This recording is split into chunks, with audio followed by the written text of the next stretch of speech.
शांति। आज 18 जून 2025 की बाबा की साकार मुरली है। मुरली के महावाक्य हैं, मीठे बच्चे, यह रुद्र ज्ञान यज्ञ स्वयं रुद्र भगवान ने रचा है।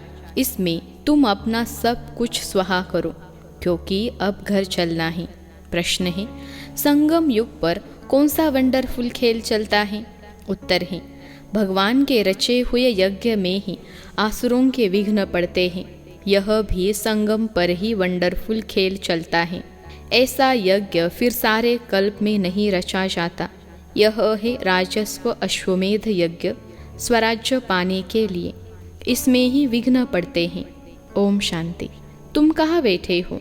इनको स्कूल अथवा यूनिवर्सिटी भी कह सकते हो। विश्वविद्यालय है जिसकी ईश्वरीय ब्रांचेस हैं। बाप ने बड़े ते बड़ी यूनिवर्सिटी खोली है। शास्त्रों में रुद्र यज्ञ नाम लिख दिया है। इस समय तुम बच्चे जानते हो, शिव बाबा ने यह पाठशाला अथवा यूनिवर्सिटी खोली है। ऊंचते ऊंच बाप पढ़ाते हैं। यह तो बच्चों की बुद्धि में याद रहना चाहिए। भगवान हमको पढ़ाते हैं। उनका यह यज्ञ रचा हुआ है। इसका नाम भी बाला है, राजस्व अश्वमेध रुद्र ज्ञान यज्ञ। राजस्व अर्थात स्वराज्य के लिए, अश्वमेध यह जो कुछ भी देखने में आता है उन सबको स्वाहा कर रहे हैं। शरीर भी स्वाहा हो जाता है। आत्मा तो स्वाहा नहीं हो सकती। सब शरीर स्वाहा हो जाएंगे, बाकी आत्माएं वापिस भागेंगी। यह है संगम युग। बहुत आत्माएं भागेगी, बाकी शरीर खत्म हो जाएंगे। यह है सब ड्रामा। तुम ड्रामा के वश चल रहे हो। बाप कहते हैं, हमने राजस्व यज्ञ रचा है। यह भी ड्रामा प्लान अनुसार रचा गया है। ऐसे नहीं कहेंगे कि मैंने यज्ञ रचा है। ड्रामा प्लान अनुसार तुम बच्चों को पढ़ाने के लिए कल्प पहले मुहाफिक ज्ञान यज्ञ रचा गया है। मैंने रचा है, यह भी अर्थ नहीं निकलता। ड्रामा प्लान अनुसार रचा गया है। कल्प कल्प रचा जाता है। यह ड्रामा बना हुआ है ना। ड्रामा प्लान अनुसार एक ही बार यज्ञ रचा जाता है। यह कोई नई बात नहीं है। अभी बुद्धि में बैठा है। बरोबर 5000 वर्ष पहले भी सतयुग था। अब चक्र फिर रिपीट हो रहा है। फिर से नई दुनिया स्थापन हो रही है। तुम नई दुनिया में स्वराज्य पाने के लिए पढ़ रहे हो। पवित्र भी जरूर बनना है। बनते भी वही है जो ड्रामा अनुसार कल्प पहले बने थे, अभी भी बनेंगे। साक्षी हो, ड्रामा को देखना होता है और फिर पुरुषार्थ भी करना होता है। बच्चों को मार्ग भी बताना है। मुख्य बात है पवित्रता की। बाप को बुलाते ही है कि आओ पवित्र बनाकर हमको इस छीछी दुनिया से ले जाओ। बाप आए ही है घर ले जाने के लिए। बच्चों को पॉइंट्स तो बहुत दी जाती हैं। मुख्य बात फिर भी बाप कहते हैं, मन मना भव। पावन बनने के लिए बाप को याद करते हैं। यह भूलना नहीं चाहिए। जितना याद करेंगे उतना फ़ायदा होगा। चार्ट रखना चाहिए, नहीं तो फिर पिछाड़ी में फेल हो जाएंगे। बच्चे समझते हैं हम ही सतो प्रधान थे। नंबरवार पुरुषार्थ अनुसार जो ऊंच बनते हैं उनको मेहनत भी शास्त्री करनी पड़ेगी। याद में रहना पड़ेगा। यह तो समझते हो। बाकी थोड़ा समय है, फिर सुख के दिन आने हैं। बरोबर हमारे अथाह सुख के दिन आने हैं। बाप एक ही बार आते हैं। दुख धाम खलास कर अपने सुख धाम ले चलते हैं। तुम बच्चे जानते हो, अभी हम ईश्वरीय परिवार में हैं, फिर देवी परिवार में जाएंगे। इस समय का ही गायन है। यह संगम ही पुरुषोत्तम ऊंच बनने का युग है। तुम बच्चे जानते हो, हमको बेहद का बाप पढ़ा रहे हैं। फिर आगे चल सन्यासी लोग भी मानेंगे। वह भी समय आएगा ना। अभी तुम्हारा प्रभाव इतना नहीं निकल सकता। अभी राजधानी स्थापन हो रही है। टाइम पड़ा है। पिछाड़ी में यह सन्यासी आदि भी आकर समझेंगे सृष्टि का चक्र कैसे फिरता है। यह नॉलेज कोई में है नहीं। यह भी बच्चे जानते हैं पवित्रता पर कितने विघ्न पड़ते हैं। अबलाओं पर अत्याचार होते हैं। द्रौपदी ने पुकारा है ना। वास्तव में तुम सब द्रौपदियाँ, सीताएं, पार्वतियाँ हो। याद में रहने से अबलाए कुब्जाए भी बाप से वर्षा पा लेती हैं। याद में तो रह सकती है ना, भगवान ने आकर यज्ञ रचा है। इसमें कितने विघ्न पड़ते हैं, अभी भी विघ्न पड़ते रहते हैं। कन्याओं को जबरदस्ती शादी कराते हैं, नहीं तो मार कर निकाल देते हैं। इसलिए पुकारती हैं, हे पतित पावन आओ। तो ज़रूर उनको रथ चाहिए जिसमें आकर पावन बनाए। गंगा के पानी से पावन नहीं बनेंगे, बाप ही आकर पावन बनाए, पावन दुनिया का मालिक बनाते हैं। तुम देखते हो इस पतित दुनिया का विनाश सामने खड़ा है, क्यों न बाबा का बन जाए, स्वाहा हो जाए। पूछते हैं, स्वाहा कैसे हो, ट्रांसफ़र कैसे करें? बाबा कहते, बच्चे तुम इस साकार बाबा को देखते हो ना, यह खुद करके सिखा रहे हैं। जैसा कर्म हम करेंगे, हमको देख और करेंगे। बाप ने इनसे कर्म कराया ना, सारा यज्ञ में स्वाहा कर दिया। स्वाहा होने में कोई तकलीफ थोड़े ही है। यह न बहुत साहूकार न गरीब था, साधारण था। यज्ञ रचा जाता है तो उसमें खान पान की सब सामग्री चाहिए ना। यह है ईश्वरीय यज्ञ। ईश्वर ने आकर इस ज्ञान यज्ञ की स्थापना की है, तुमको पढ़ाते हैं। इस यज्ञ की महिमा बहुत भारी है। ईश्वरीय यज्ञ से ही तुम्हारा शरीर निर्वाह होता है। जो अपने को अर्पण में समझते हैं, हम ट्रस्टी हैं, यह सब कुछ ईश्वर का है। हम शिव बाबा के यज्ञ से भोजन खाते हैं, यह समझ की बात है ना। यहाँ तो नहीं सबको आकर बैठना है। इनका सैंपल तो देखा, कैसे सब कुछ स्वाहा किया। बाबा कहते हैं, जैसे कर्म यह करता है, इनको देख औरों को भी आया। बहुत ही स्वाहा हुए। जो हुए वह अपना वर्षा लेते हैं। बुद्धि से भी समझा जाता है, आत्मा तो चली जाएगी, बाकी शरीर सब खत्म हो जाएंगे। यह बेहद का यज्ञ है, इसमें सब स्वाहा होंगे। तुम बच्चों को समझाया जाता है, कैसे बुद्धि में स्वाहा हो, नष्टो मोहा बन जाओ।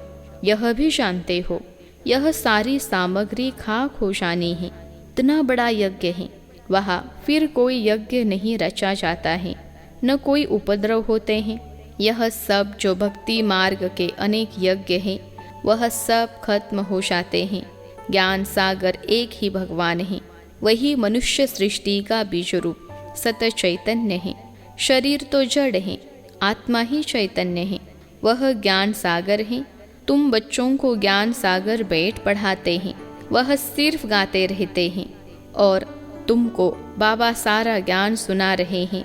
ज्ञान कोई बहुत तो है नहीं, वर्ल्ड का चक्र कैसे फिरता है यह सिर्फ समझाना है। यहाँ बाप तुमको खुद पढ़ा रहे हैं। कहते भी हैं, साधारण तन में प्रवेश करता हूँ। भागीरथ भी मशहूर हैं, ज़रूर मनुष्य ही होगा जिसमें बाप आएगा।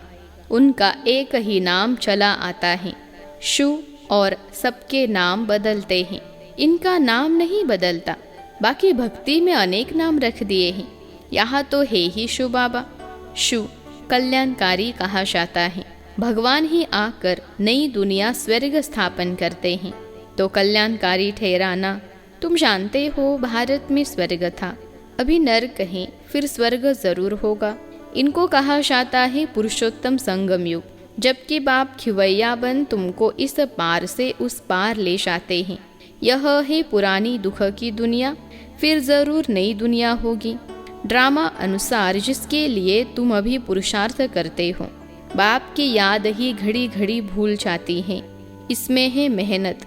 बाकी तुमसे जो विकर्म हुए हैं, उनकी सजा कर्म भोग के रूप में भोगनी ही पड़ती है। कर्म भोग अंत तक भोगना ही है, उसमें माफ़ी नहीं मिल सकती है। ऐसे नहीं बाबा क्षमा करो, कुछ भी नहीं।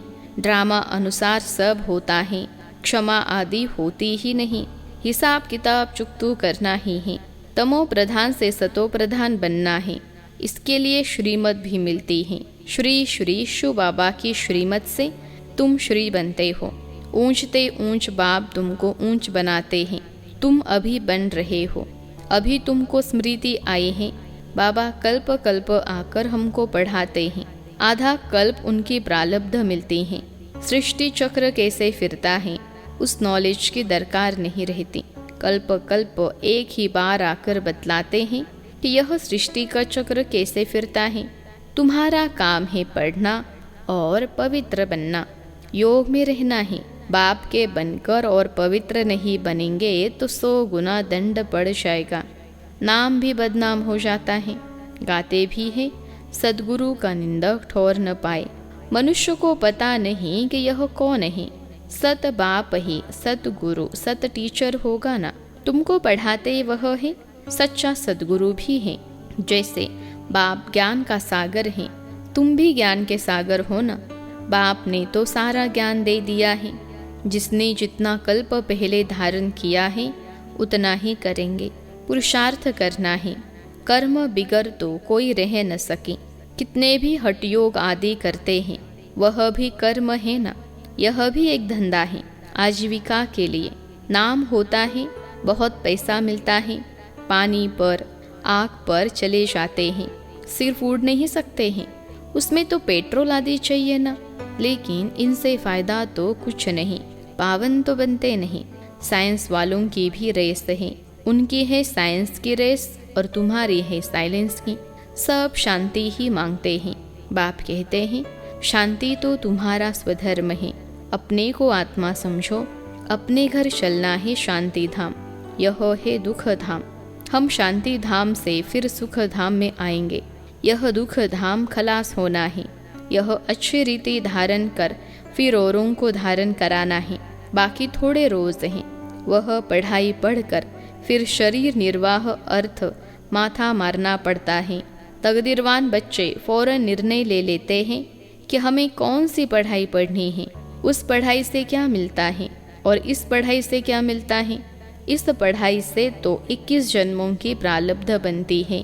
तो ख्याल करना चाहिए कि हमको कौन सी पढ़ाई पढ़नी है। जिसको बेहद के बाप से वर्षा पाना है वह बेहद की पढ़ाई में लग जाते हैं, परंतु ड्रामा प्लान अनुसार कोई की तकदीर में नहीं है तो फिर उस पढ़ाई में चटक पड़ते हैं। यह पढ़ाई नहीं पढ़ते, कहते फुर्सत नहीं मिलती। बाबा पूछते हैं कौन सी नॉलेज अच्छी, उनसे क्या मिलेगा और इनसे क्या मिलेगा। कहते हैं बाबा जिस्मानी पढ़ाई से क्या मिलेगा, थोड़ा करके कमाएंगे। यहाँ तो भगवान पढ़ाते हैं, हमको तो पढ़कर राजाई पद पाना है, तो ज़्यादा ध्यान किस बात पर देना चाहिए। कोई तो फिर कहते बाबा वह कोर्स पूरा कर फिर आएंगे। बाबा समझ जाते हैं इनकी तकदीर में नहीं है, क्या होना है सो आगे चल देखना है। समझते हैं शरीर पर भरोसा नहीं है तो फिर सच्ची कमाई में लग जाना चाहिए। जिसकी तकदीर में है वही अपनी तकदीर जगाएंगे। पूरा जोर लगाना है। हम तो बाप से वर्षा लेकर ही छोड़ेंगे। बेहद का बाबा हमको राजाई देते हैं तो क्यों न यह एक अंतिम जन्म हम पवित्र बनेंगे। इतने ढेर बच्चे पवित्र रहते हैं, झूठ थोड़े ही बोलते हैं। सब पुरुषार्थ कर रहे हैं, पढ़ रहे हैं, फिर भी विश्वास नहीं करते। बेहद का बाप आते ही तब है जब पुरानी दुनिया को नया बनाना होता है। पुरानी दुनिया का विनाश तो सामने खड़ा है, यह बहुत क्लियर है। समय भी बरोबर वही है, अनेक धर्म भी हैं। सतयुग में होता ही एक धर्म है, यह भी तुम्हारी बुद्धि में है। तुम्हारे में भी कोई है जो निश्चय कर अजुन कर रहे हैं। अरे निश्चय करने में टाइम लगता है क्या। शरीर पर भी भरोसा थोड़े ही है, ज़रा भी चांस गंवाना नहीं चाहिए। किसकी तकदीर में नहीं है तो ज़रा भी बुद्धि में आता नहीं है। अच्छा, मीठे मीठे सिखिलते बच्चों प्रति माता पिता बाप दादा का याद प्यार और गुड मॉर्निंग। रूहानी बाप की रूहानी बच्चों को नमस्ते। हम रूहानी बच्चों की सिखिलते रूहानी माता पिता बाप दादा को याद प्यार, गुड मॉर्निंग और नमस्ते बाबा नमस्ते। धारणा के लिए मुख्य सार पहली पॉइंट है, सच्ची कमाई कर 21 जन्मों के लिए अपनी तकदीर बनानी है। शरीर पर कोई भरोसा नहीं है, इसलिए ज़रा भी चांस नहीं गंवाना है। दूसरी पॉइंट है, नष्टो मोहा बनकर अपना सब कुछ रुद्र यज्ञ में स्वाहा करना है। अपने को अर्पण कर ट्रस्टी हो संभालना है, साकार बाबा को फॉलो करना है। आज का वरदान है, ईश्वरीय नशे द्वारा पुरानी दुनिया को भूलने वाले सर्व प्राप्ति संपन्न भव। ईश्वरीय नशे द्वारा पुरानी दुनिया को भूलने वाले सर्व प्राप्ति संपन्न भव। विश्लेषण है, जैसे वह नशा सब कुछ भुला देता है, ऐसे यह ईश्वरीय नशा दुखों की दुनिया को सहज ही भुला देता है। उस नशे में तो बहुत नुकसान होता है, अधिक पीने से खत्म हो जाते हैं, लेकिन यह नशा अविनाशी बना देता है। जो सदा ईश्वरीय नशे में मस्त रहते हैं, वह सर्व प्राप्ति संपन्न बन जाते हैं। एक बाप दूसरा न कोई, यह स्मृति ही नशा चढ़ाती है। इसी स्मृति से समर्थी आश आते हैं। आज का स्लोगन है, एक दो को कॉपी करने के बजाय बाप को कॉपी करो। एक दो को कॉपी करने के बजाय बाप को कॉपी करो। अव्यक्त इशारे, आत्मिक स्थिति में रहने का अभ्यास करो, अंतर्मुखी बनो। अंतर्मुखी रहने वाले ही हर ज्ञान रत्न की गुह्यता में जा सकते हैं। ज्ञान की हर पॉइंट का राज क्या है और किस समय किस विधि से उसे कार्य में व सेवा में लगाना है, इस तरह से उस पर मनन करते उस राज के रस में चले जाओ तो नशे की अनुभूति कर सकेंगे। अच्छा, ओम शांति।